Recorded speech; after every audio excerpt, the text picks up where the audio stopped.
I'm sorry. Are we live? Should I be talking? Okay. I'll just start over because I think there was some technical issues. So I'm the sustainability editor at Vogue Business.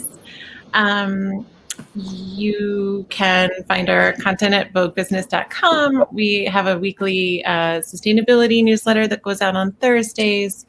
I cover, environmental and social issues in the fashion industry, apparel and beauty and jewelry a little bit. And I'm so excited to host this panel today. Thanks for joining. We're happy to have you here. This is the March edition of Loop's Circular Conversation series in collaboration with Circular City Week New York City. And it's we have this great all-women leader panel in honor of Women's History Month. So Loop plans to host these panel discussions monthly for the rest of the year, which is exciting. In April, Loop and TerraCycle will be celebrating Earth Day with a calendar of online events. So keep your eyes peeled for announcements on LinkedIn. And so we'll get started. We're just going to start with each of the panelists briefly introducing themselves. So if we can just go around and have everyone tell us a little bit about who you are, your personal journey with sustainability, where you work and what you do. Let's see, who wants to go first? I'm going to go in the order on my screen. So Lindsey, can we start with you? Yeah, hi everybody. My name's Lindsey. I'm the Senior Global Marketing Commerce Manager for Loop. I assist in building all of our platforms across our different markets and models. So I work very closely with Laura and the girls from Melanin Essentials as we prepared for the Loop Times Ulta Beauty launch that happened a little bit earlier this month. Outside of this work, I also help lead and work on a lot of our sites across our different markets. So here in North America, that's nationwide in the US and then in Canada as well. Loop is also available in the UK, and we have select stores in France, and we'll be coming to Australia and Japan later this year. Specifically why I decided to get into sustainability work. For me, it's incredibly important to be a part of the change. And I was exposed to the smoke and mirrors of the fashion industry very fortunately early in my career during a conversation with one of my supply chain production managers. And for me, it felt important to align my work to my values. And what was exciting at the time is Loop had just made our announcement at the WEF Economic Forum. And I knew that this was going to be propelling circular systems forward. And this would be a really exciting project to be a part of. And just since I've been here, I've seen us go from a handful of states on the East Coast to now in multiple markets and different models. So it's been a wild ride, and I'm so excited for opportunities like this and to be a part of it. Thanks for that. We'll definitely have to get into what you mean by the smoke and mirrors. So we'll get into that later. Laura, you're next on my screen. Hi everyone. I'm Laura Barris. I'm the Senior Director of Strategic Portfolio Delivery at Ulta Beauty. And for purposes of this conversation, I lead Conscious Beauty at Ulta Beauty, which is where the Loop by Ulta Beauty partnership sits. I'm thrilled to be here today to tell you a little bit about what we're doing through Conscious Beauty and our partnership with Loop. And for me personally, sustainability is something I'm professionally newer to. For us, and what you'll hear about when I talk a little bit later about Conscious Beauty at Ulta Beauty, everything really starts with our guest, and this is an area of importance for our guest. And therefore, it's an area of importance for us at Ulta Beauty and for me. Personally, I have 3 really young children. And so I think my journey in this space kind of started on more of the ingredients and the clean beauty side, and then translated really quickly over to sustainability. And so I'm really passionate about investing and empowering brands that are really doing the right thing in this space, and also other players like Loop who are starting to come up with really innovative solutions to solving, what we know is a really, meaningful problem in waste, particularly for personal care and beauty. So really happy to be here today. Looking forward to the discussion. Yeah, we all are. Saba, you're next. Hi, everyone. I'm Saba Williams, and I'm the co-founder and co-CEO of Melanin Essentials. For our company, I focus on our marketing and design and also help lead and direct our sustainability initiatives and impact. I got started in sustainability. I think just the consciousness about it started at a very young age. I've always been into the wildlife, nature, and I think when I started learning about pollution and just the environmental impacts of our consumerism as I grew up, and then wanted to start a business and co-found this business, that really propelled our goals with our company. And so that's where sustainability started for me. And it's just been an amazing journey to be a part of and knowing that we're making an impact. Great, thank you. Kathy, you're next to Saba. Sorry, lost the mute button for a second. Hi, I'm Kathy Pazakis. I am the Executive Vice President of Commercial at TerraCycle. And so, interestingly, like Laura, I'm newer to sustainability, and I came to be more aware of it after living in Toronto, Canada, for a couple of years as part of my career. In Canada, they're just a bit more sophisticated than we are. We had municipal composting, we had really sophisticated recycling programs, and that's where I became much more conscious of the waste that I was creating in my household with small children.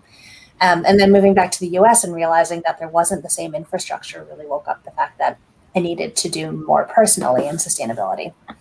And I was in the beauty industry for about a decade prior to joining TerraCycle, and really, the more you look at what you are creating, everyone who's worked with product or in product development knows, like, tons of beauty samples, tons of products coming to you that you're trialing, and all of a sudden you turn around and realize you have a box of waste that might just go to the landfill, and it doesn't feel particularly great, especially when you understand all the work and thought that goes into the creation of each of these products.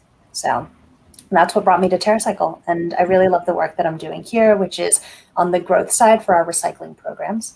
For me, it's fascinating to be in a fast-growing space. Truly, this is something that brings together human behavior, which is a personal interest of mine, as well as creative ways to solve the challenge of human impact on the environment. And that's something, as Laura said, I'm really proud of, and that I'm proud of sharing with my kids. So for me, this is exciting. It's meaningful work that's really fulfilling, both from a business perspective, the market's there, the consumer's there, and I'm sure we'll talk about that today, and a personal perspective. Great, thank you. And Olayinka, please. Hi, everyone. My name is Olayinka Credle. And I'm the co-founder and co-CEO of Melanin Essentials. I lead our growth strategy and our social impact. And what really got me on this journey with sustainability, similar to what you said, Laura, and Kathy, I actually have 3 young children as well, 3 young girls. And the start to get clean beauty products actually was personal. And I started to look into ingredients very early on. And I cared so much about what I put on my children's skin. I started making my own baby products with the help of my co-founder here years ago, because I was so distressed with what I saw in the market. But I also studied sociology in college, and I studied systems and macro systems. And I took a class that I'll never forget called urbanography. And it's basically the study of systems and environments and cities and buildings and how that all plays a part into how people live, the air you breathe. And growing up in an inner city area of Brooklyn, New York, I remember when I left, and this may sound weird, but when I go back, look, it kind of has a smell to the city. And then you realize what that smell is when you're an adult. And I became distressed about that, and I knew I wanted to do something about that very early on. So it's personal, but also very professional in what I studied, and it just kind of came together, and it made sense to put that in the core ethos of our company. So great, thank you. Well, I was actually hoping to start with you guys, Olayinka and Saba, and you've touched on it a little, but if there's anything else you want to add about your origin story behind Melanin Essentials, we'd love to hear that. But then I'll also just jump into the next question, just to keep things moving, because we don't have a lot of time. How did you come across Loop, and what made you decide to partner with Loop, and how does the partnership fit into the company's ethos? So coming across Loop was actually serendipitous. We always have the goal to be innovative in the sustainable beauty space, and I remember before we launched, we were brainstorming how we could eliminate putting yet another beauty product encased in plastic on the shelf. And we just had all these different ideas at the time, but we just lacked the resources, so we shelved it. And then fast forward a year, we were being awarded as a 2018 Social Innovative Entrepreneurs at an SEC conference, which happened to be the same conference that Loop was presenting their idea for a circular platform that they referred to as the Milkman Reinvented. So after seeing that presentation, we were so excited and knew we had to participate. So our partnership was basically the answer to a problem we had early on. There's so much waste in the beauty industry, and it's estimated that this industry creates more than 120 billion units of packaging globally every year, and about 8 billion units in the US alone are plastic. So that's a ton of waste that's being created. For us, it's the environmental impact justice we're seeking in this space, and Loop has pioneered a great platform for businesses to prioritize sustainability. Olayinka, did you want to add anything, or is there anything else about your origin story that you'd like to share? I kind of already touched on it, but I don't think I really talked about the actual origin story of Saba and I creating Melanin Essentials. I think the only thing I would add is we were thinking about our story as we just did like a rebrand and a relaunch recently, and we were talking about how far we came, and we actually met 15 years ago this year actually. And I look back and I said, it's so funny. We were already on this path because Saba was that kid in high school that was like, stop littering. Like she would be yelling at everybody, nobody cared. I'll be yelling around like, we have to be equality for people of color. And we were like, we just meshed. And no one really cared about what we cared about as much as we did as teenagers. But it's crazy how that just formed into what we are today. So I would just say that our origin story really is the ethos of who we are and how we came together. That's great. I love that story. Happy 15th anniversary.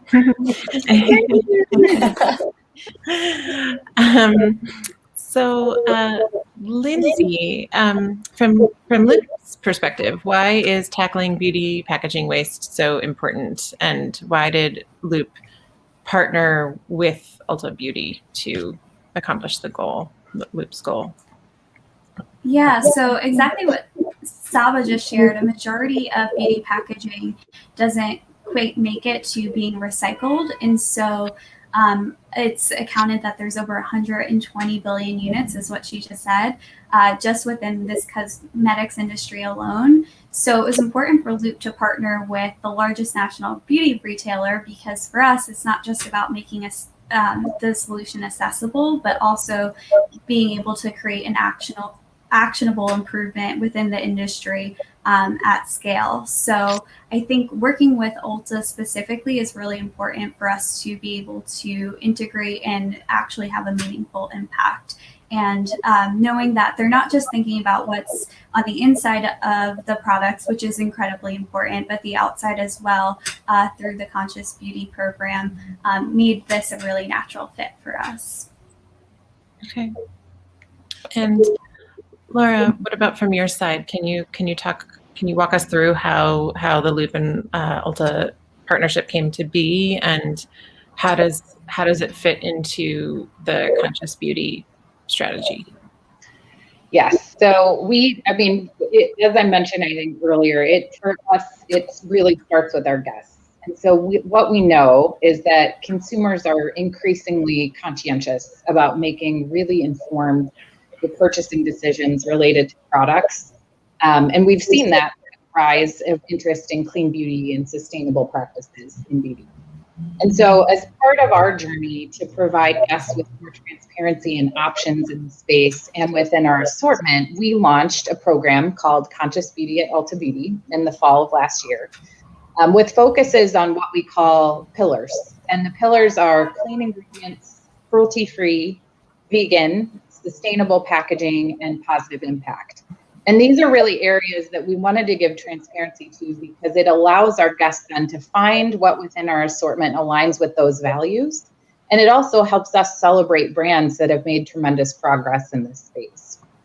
And so particularly, related to the sustainable packaging pillar and then the Loop partnership, for us, the same statistic that Saba shared that Lindsey also referenced is the one, right, that everyone in beauty now kind of starts to know, which is the 120 billion global packaging units annually in cosmetics. And what we know is that, we want to be a part of the solution, but we can't be the only part of the solution. This is a really big problem, and we are not going to be able to solve it as Ulta Beauty alone. But we have a major role in it as the nation's largest beauty retailer. So we're partnering with others in this space. For us, that's our brand partners. It's also external partners like Loop. And so as we've started to work across that partnership, we've done a couple of things. The first is we set the goal to make sure 50% of all packaging sold, including our own brand, will be made from recycled or bio-sourced materials, or will be recyclable or refillable by 2025. And then also, externally, we've partnered with Loop. And the reason is that, we're really, as Saba mentioned, the milkman story in parallel hit us too as like a very easy way to explain, not only to our company, but to our guests, what Tom and his team and what Lindsey and her team have created. And it's something that we see as truly market leading. And so for us, we partnered with Loop because of the direction and the momentum that they have in this space, and because we believe in what the company is doing and what they're building for the future.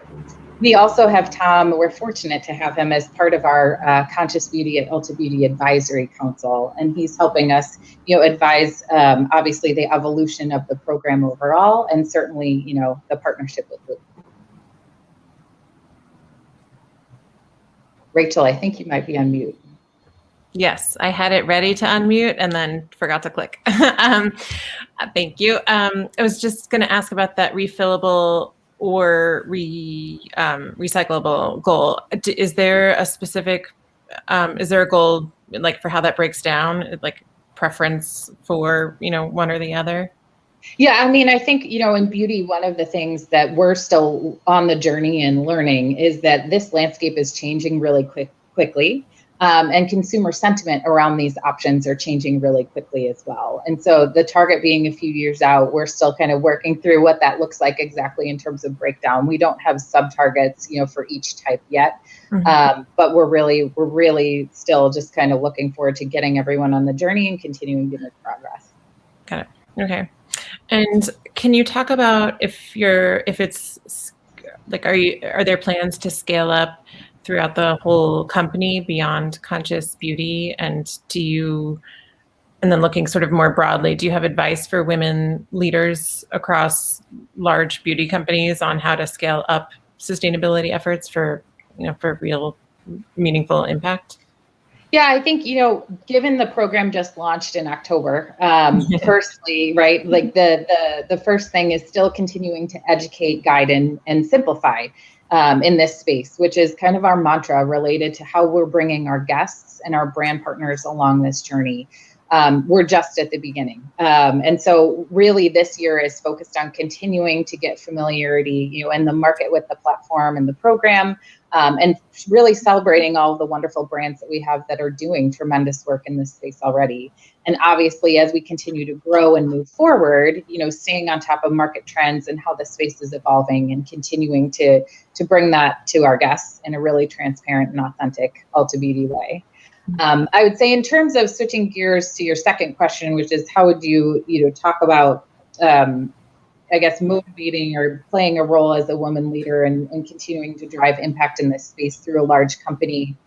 I've been really fortunate. I work with a leadership team who is incredibly open-minded, incredibly supportive, and incredibly in tune and aware of the role that we have in the market and industry related to this space. And one of our core values at Ulta Beauty is to do what's right. And so for us, when we look at this space and we look at our role, and we look at the problem that the market is facing related to waste and sustainability, the do what's right is continuing to focus our attention here and continuing to use our space in the market to bring others with us on the journey. As a woman, I think, I sought out this role because of the leadership team that's in place at Ulta Beauty and because of their willingness and their openness in allowing leaders to really kind of bring new ideas in an influential way to the market and continue to have that impact. And I think it also, for me, the other thing very tactically, right, is it comes back to data. I think when you look at the data surrounding this space and you present it to leadership, it's really an undeniable issue at this point. And so, it really isn't controversial anymore. I don't think the way that some of this space has been in past decades, right? The facts are there. And so for me and for the leadership team, this was a no-brainer to continue investing here. Okay. And Kathy, can you talk about what drew you to TerraCycle's work, particularly given your experience with, seeing how big an issue packaging waste is, and can you also share a snapshot of the portfolio of beauty brands that TerraCycle works with, and there's insight into the various recycling programs? Sure. I just really have Laura shared. Truly, this is a space where the consumer is getting more sophisticated and is really voting with their dollars for brands that reflect their values. I'm going to share a story actually just before I dive into the TerraCycle programs. I was at Glossier prior to coming to TerraCycle, and one of the last products that I launched was the Glossier hand cream. And we worked so hard with that packaging to get it recyclable. And recycling, as Laura said, is truly a nuanced conversation that requires a lot of education on how you recycle and how you clean and whether or not your municipality recycles. But we worked incredibly hard to get this beautiful package that was recyclable out. And the number one question on our Instagram the day we launched is, why isn't this refillable?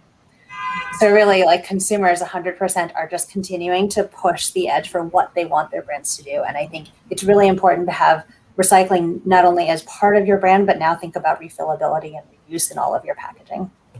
So I personally love TerraCycle, and the reason that I came to TerraCycle is because it allows brands to deliver the ideal customer experience, right? As Laura said, for Ulta, and as I'm sure Saba and Olayinka would attest to, at the end of the day, your product has to be really good. You want your consumer to love it and come back for that product. And particularly in beauty, product and package work hand in hand to deliver that experience, right? I love a pump, I love a dropper, and frankly, every makeup product in the world requires mixed materials and therefore isn't curbside recyclable. So if you love the way that your skincare goes on, if you love the makeup that you use, you have to find a way to recycle the empty package responsibly because it won't happen curbside. And that's what TerraCycle allows brands to do. They allow you to create a great customer experience responsibly and still have an end-of-life solution. We've really seen the industry wake up to that this year. So beauty is an incredibly fast-growing category for us. Just in terms of number of programs, I think we've grown over 70% this year in terms of our beauty partners. And I'm really impressed that brands will start working with us right from the beginning of their launch, right? Melanin Essentials came into Loop very early. We have brands pre-launch who will come to TerraCycle and want to make sure that at launch they have a TerraCycle recycling program. So we work with a little bit of everyone. We work with the big names in different regions, like the L'Oreal brands, so Garnier, L'Oreal Paris, Biolage, Kiehl's has been a partner for an extremely long time. We will work with super prestige brands like YSL in Asia, and we work with specialty brands like Paula's Choice, as well as mass brands like Weleda, all the way to the startups that I was referencing before. And I think what's great about the programs is we have many different ways that consumers can participate. You can sign up for a brand's particular program and mail back your waste. Or some of our partners choose to activate in store, like Nordstrom has Beauty Cycle, which is in-store beauty product empty recycling. And Kiehl's, for example, runs their return program where if you're a loyalty card member, you can come in and for every 13 products that you return, you will get a benefit as a member of the Kiehl's loyalty program. And I think what I really love is when the brands take this a step beyond recycling and actually turn their waste into something back for the consumers, right? Like, let's make this circular, even if it's not just returning the package and getting it refilled. So Kiehl's Japan is probably my favorite program from that standpoint. They take their waste and they turn it into gifts for their loyalty members. I think this year they gifted them flower pots made out of recycled beauty waste, which is a really cool way to show that they're being responsible with their waste and how they collect it. Garnier is famous for their Garnier community gardens. So they'll take their beauty waste and turn them into gardens for underprivileged communities. And really just a lot of excitement and love for the different ways that you can engage with TerraCycle beauty programs and sort of be as involved as you want to be with them. Is there any push for making more of like even more of a circular loop where instead of turning the waste into like a flower pot, it goes back into, the original thing? Is that, because I'm seeing a lot of those, like some people call them open loops, where it's like sort of affecting different industries, but can you talk about that? It is. It's a bit more nuanced, right? It depends on what the product is. So for example, you can take pens and recycle them into pens again, but you can't take a chip bag, for example, like a potato chip bag, and recycle it into a potato chip bag because it wouldn't be food grade at that stage anymore. Mm-hmm. And so we're doing a lot of experimenting within cosmetics. There's a conversation ongoing with a lot of manufacturers around what level of PCR they need to use in their final product. So could they take their own waste and circulate it back in? And at the end of the day, it comes down to both cost and volume. Right at the end, I'm sure that Saba and Olayinka can share more, but there is a cost element of this, right? At the end of the day, all of these systems were designed around this ultimately being waste. And to have to then pay for that waste to be translated into something circular is not the traditional way that business models are set up. So there's a very frank conversation that has to happen around cost of it. And then how do we collect enough so that it actually makes a difference and we can give you a full run, right? Like these are brands that are doing huge MOQs. Head and Shoulders, I think, with their ocean plastic initiative, did a great job of being able to take ocean plastic and turn that back into their shampoo bottles. But even then, we had to figure out, well, how much can we get you, right? How do we start this? How do we prove the numbers behind it? How do we prove that customers will purchase because of it? And then how do we scale that in a way that's affordable for the brand? So yes, lots of conversations, no easy answer for that one. Right. Yeah. Okay. That's it's true across sectors, I think. Big question, no easy answer. Olayinka and Saba, you, I think I saw on your website you talked about when you were starting the brand, having an experience with an all-white panel of male investors asking you, do Black people even care about climate change? And I assume they weren't the only ones that you had that sort of general reaction from. And I was just curious if you could talk about, like, was that common? And are you still getting any of that same response? And like, or does it seem like, now that you're kind of up and running, people understand the vision more clearly because they can, see it, they can see what you're doing? Yeah, that's a good question. It's so interesting because that goes into a lot of layers of challenges that comes with starting a business like us and doing what we do. And when we first started this company, we started it with the idea of not having a need met, not having products for our hair. But, as we started to think about our social mission, we knew we were doing something different. And we realized, okay, we want to be different, raise capital. When we started having these conversations, this was about last year, we started to say, okay, now it's time to grow. And that's where we are as a company. And we would go and we've never really had pushback in that way of what we're trying to do, but just a blatant disregard for some people to think that Black people wouldn't really care about climate culture. And I think that the problem is that most people miss is that the intentional exclusion that happens from Black people and people of color from this conversation. And we knew that was a focus of our core was the social impact to be inclusive and have representation, because for a long time, clean beauty products were not marketed to Black women. I don't know if you're aware, but there's a study about that just basically found by the American Journal of Obstetrics. I always say that wrong, sorry. They found that compared with white women of color have higher levels of beauty product related environmental chemicals in their products.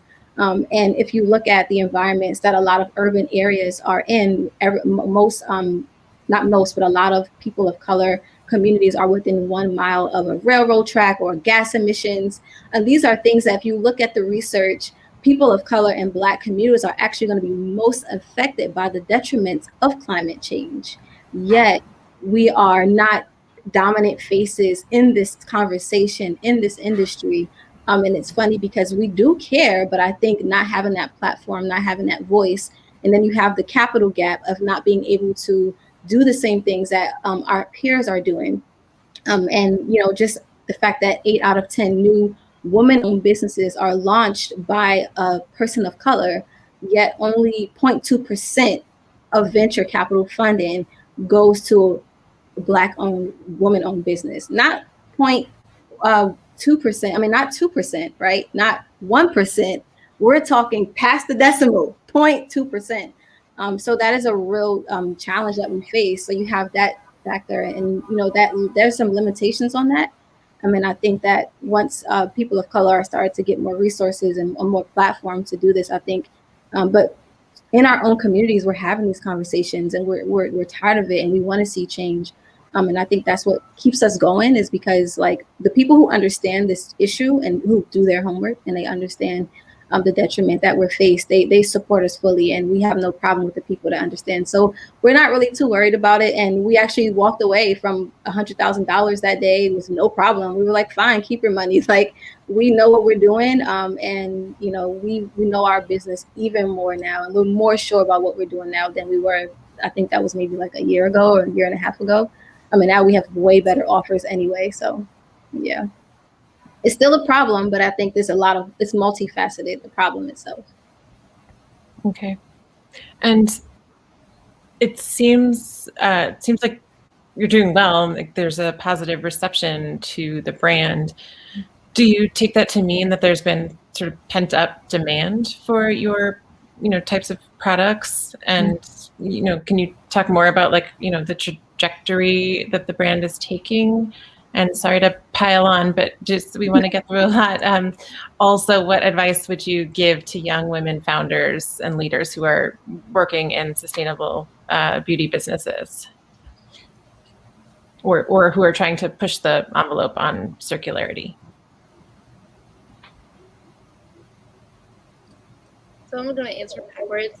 So advice that we would give is that if you're small, start now. There's so much that goes into sustainability, and that has helped us tremendously in our business growth already, having sustainability woven into our business, in our models, our operations, because it's really a big goal that we're all working towards. So just being able to start now and as a small business that's growing and looking to see more upscale, more growth, it really has helped us going forward with a lot of things that we then add on to our business, because we can have a lot of thought go into it with sustainability in mind.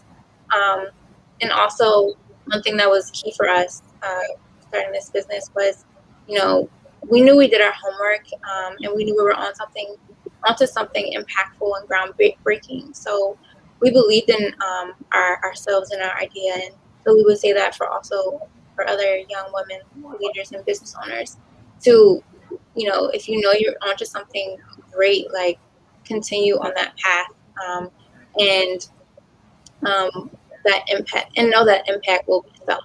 When we started, we knew the need we were addressing, and the response that we got after launch, and once we started seeing more growth, thus far confirms like our exciting idea.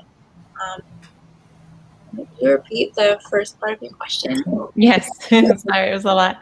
I was just asking if you sort of interpret the the success of your brand so far to mean that there had been kind of pent up demand?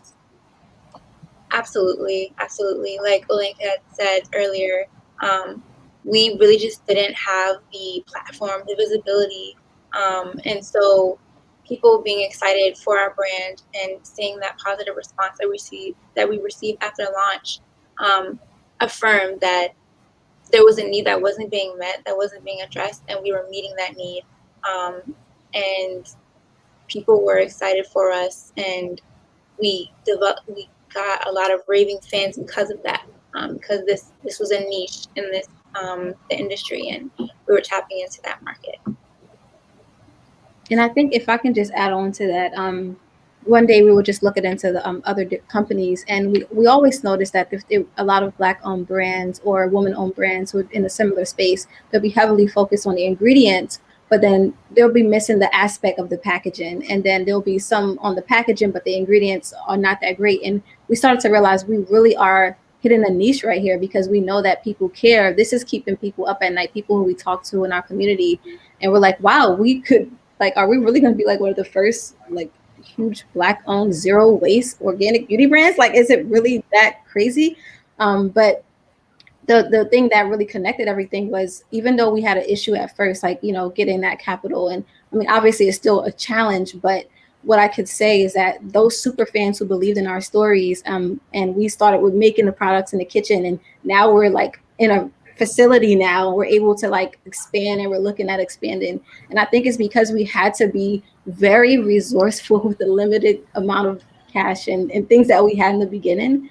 And we had to work with such limited things. Now we know our business, we know our brand, we know our product, we know our process, like every inch and corner of the fabric of our company, we know it very well, because we had to grow it ourselves. And nothing makes me more proud to be able to just see like, okay, like our foundation is built. Oh my God, like it's so exciting. So I feel like we really hit a gold mine in that. And I think that came with those challenges.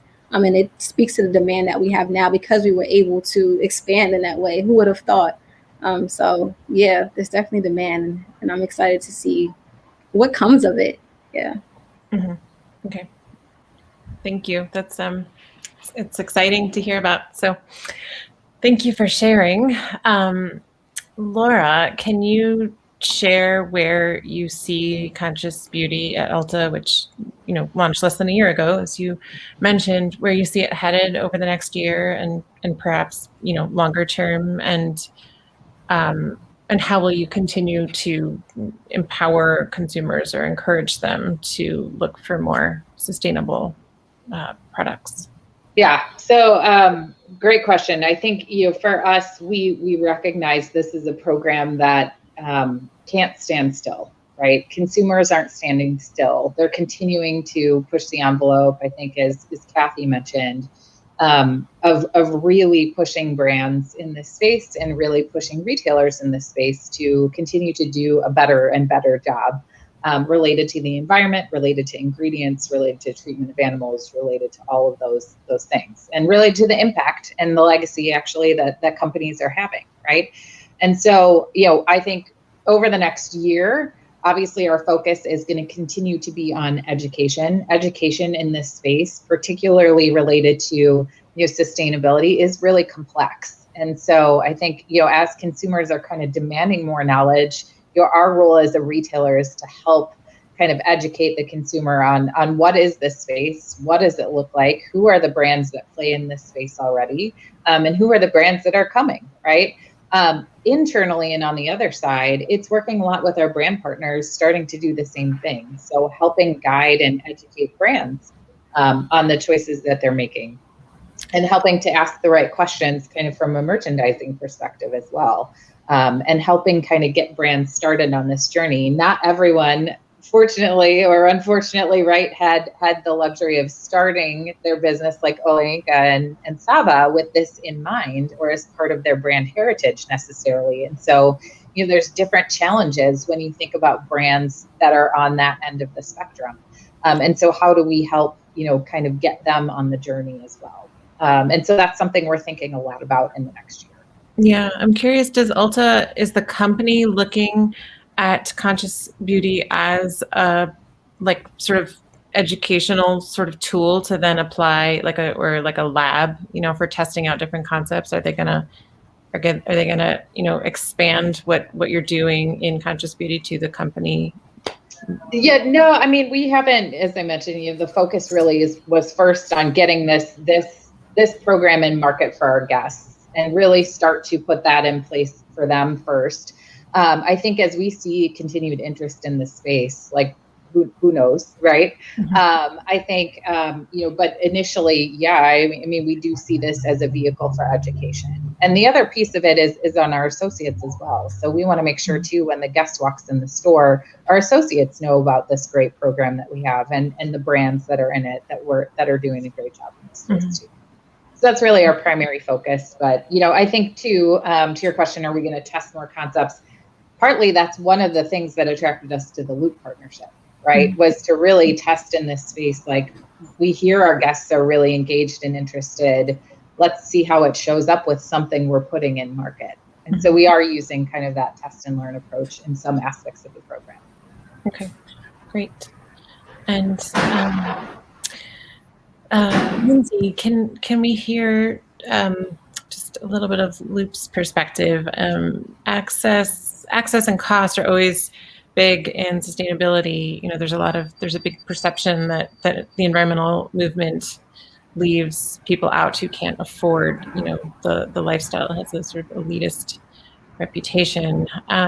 How does Loop navigate this? Like, it seems like both a perceived and a real barrier. How does Loop navigate it with your audience as you launch with new partners like Ulta Beauty? Yeah, I think that's a really great question, Rachel. Specifically for Loop, the reason we partner with the largest national retailers in every market and model that we launch, so whether that be Kroger and Walgreens from a grocer standpoint, or for beauty, working with Ulta Beauty specifically, is really focused on driving the accessibility to users at the price point that they would normally get their single-use disposable products. But then also making it easy within their existing lifestyle. You don't have to drive out of the way and increase your carbon footprint to get to your bulk refill station. You can go to the touch points that you already were used to and from the trusted brands that you already have in a relationship with. And so what's really, I think, exciting about both Loop and TerraCycle is TerraCycle works with the brands to create national recycling programs and collection points that allow you to have the option to take that packaging too. And now with Loop, brands can really adapt and evolve for the future by changing their supply chain, which obviously is doesn't happen overnight. And what's helpful about them working specifically with Loop is we have a team of research, development, design who helps them along the process, and essentially really you're not alone, and we take all of the best practices that we have to help them along that work. So I think that answered your question, but in terms of the Loop users specifically, our community is highly engaged in all sustainable solutions, and they are super excited to finally be able to go back to brands they may have previously broken up with. So maybe there were brands that you grew up with or brands that you really did enjoy, but you had switched for a time being to a product that wasn't as great of a solution. And so what we've really learned and been excited to see is brands are able to rebuild relationships with people they may have lost out. So not only is it better for the environment, better for the planet, and as an individual, I get super excited being able to consume my beauty and not have that guilt of throwing it out, knowing that it's so beautiful and compelling. But also it's cool too, because you do get to kind of foster those new relationships as well. Okay, great. And I think we'll do one more question and then we'll go to audience questions. But if we can go back to Saba and Olayinka, what does the future hold for Melanin Essentials? And also more broadly, I'm just curious what you think, for circularity to succeed, we need sustainability and circularity to be accessible for everyone. Do you see that becoming a reality?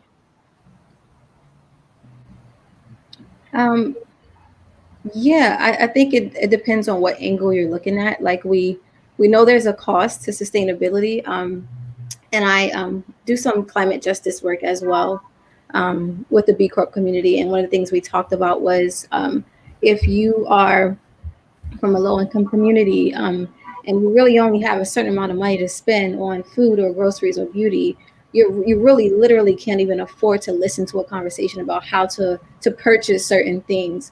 So I think there's a lot that's going to go into making it accessible in the way of affordability and price. And when you look at the price of things, and Saba and I talk about this all the time, what is the price of everything? Why are things priced the way they are? If you go to the grocery store, you can buy a bag of chips for $50, but organic orange or apple is like $3, depending on what store you're at, right?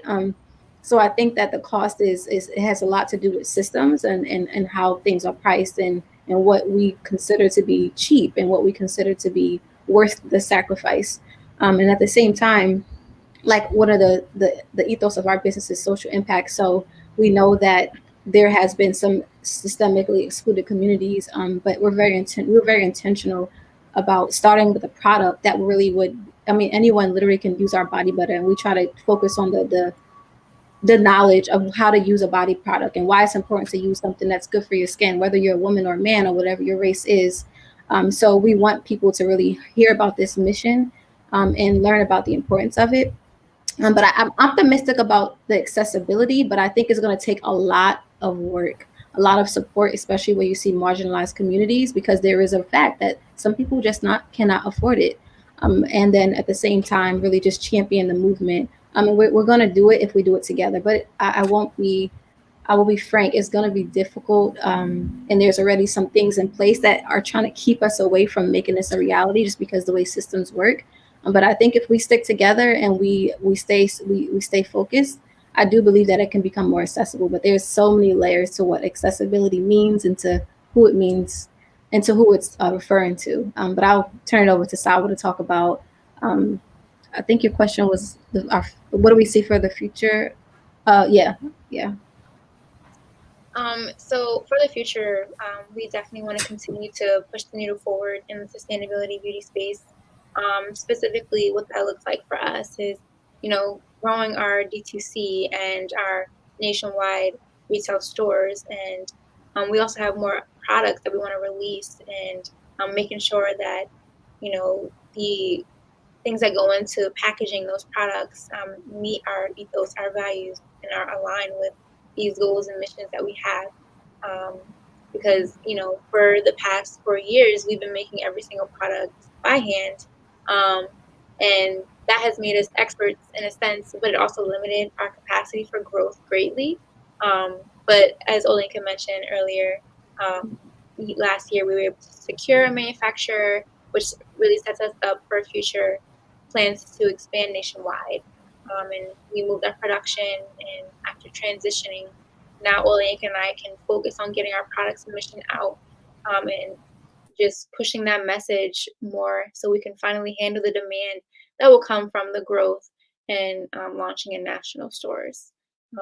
We know there's not a lot of brands that are doing what we're doing, and that's really what makes us unique. And and the companies that we partner with, for example, all had to change something about their operations when partnering with us, and that's really to making it be more eco-friendly. And that's really what affirmed us in our business mission and goals, is that some companies are like, we're learning from each other, basically. Great. Well, thank you for all of that. We have some good questions from the audience. So we'll start with this one. Someone wants to hear from the panelists what you all think are the hardest products or product lines to source sustainable packaging for. I can start. So I worked for a long time in physical product and beauty, and by far makeup is much harder than skincare to source for. Because of size, right? So most, if you want to look at municipal recycling, most municipal recycling facilities have a size threshold where anything below that size won't make it through their filters. So a lot of times small things like lipsticks, like mascaras, like mascara brushes and wands all kind of end up getting filtered out and put into landfill. And beyond that, makeup requires, as I said before, multi-material, right? So if you think about your lipstick bolt, you have plastic shell, and then you have the metal case inside, and then you have the goop. And all of that is different material, which has to be recycled differently. Same thing if you think about a mascara wand. So makeup's tremendously difficult, particularly color makeup. And when you start looking at sophisticated skincare, particularly airtight packages, that's where you'll probably see the most packaging challenges. Great. Let's see, next question. Is there currently a limitation on a size of business that Loop will work with? We're thinking here about small businesses versus minimum order quantities, and how are logistics organized there? Yeah, so that's a great question. In terms of the requirements to join the program, we onboard brands of all sizes. So sometimes large conglomerates with multiple brands, and then other times we're working side by side, incredible founders like that we have here today. So I think to answer that question, there are no limitations to join Loop and to adapt your packaging to be reusable. It's more so in terms of understanding the amount of resources and time that it goes into creating your packaging from, in not all cases, scratch if you want to do something more personal, but adapting your supply chain to be able to support is a little bit different than obviously the disposable model. So if a brand is able to take on that commitment, Loop is always able and interested in supporting. Great. And then another thing is, aside of the platforms that we have here today, we're also expanding past even grocer and beauty. Loop also has programs with QSR brands planning for 2021. So reuse is an all-encompassing idea and solution, and it will be exciting to see just all the potential to come as consumer demand increases. Okay, and then there's a TerraCycle question here. I'm not totally sure I know what it's getting at, but we'll try. What does it take for new brands to get off the gates by partnering with TerraCycle? I think that might mean just how do we start if we're interested in a TerraCycle program, or that's what I'll answer. Better way to word it, yeah. Okay. But I think the first thing is to reach out and have an exploratory conversation. We build a custom supply chain for almost every single product that we are recycling, right? It's different because of recycling regulations and waste regulations by country, by type of product. So I would say reach out. Feel free to email me. You can LinkedIn me, and we'll put you in touch with the right person, and we can start exploring programs. We have everything from envelope mailback programs to picking up freight in the back of a Keel store. So, lots of flavors of how you can work with TerraCycle. Okay. And then here's another one. Can we bring plastic packaging to Ulta to be recycled like we can at Nordstrom with TerraCycle? Not yet.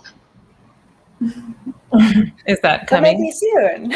Not yet.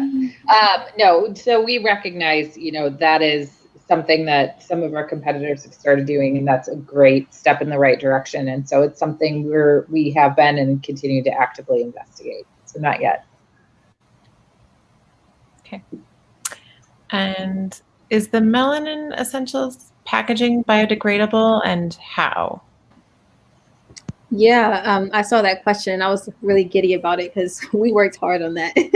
But we use biodegradable packaging, and actually, if you go to our website right now, it says pre-orders. Our products are ready to go and they're ready to ship out. But we were like, we're not shipping it out until our boxes get here.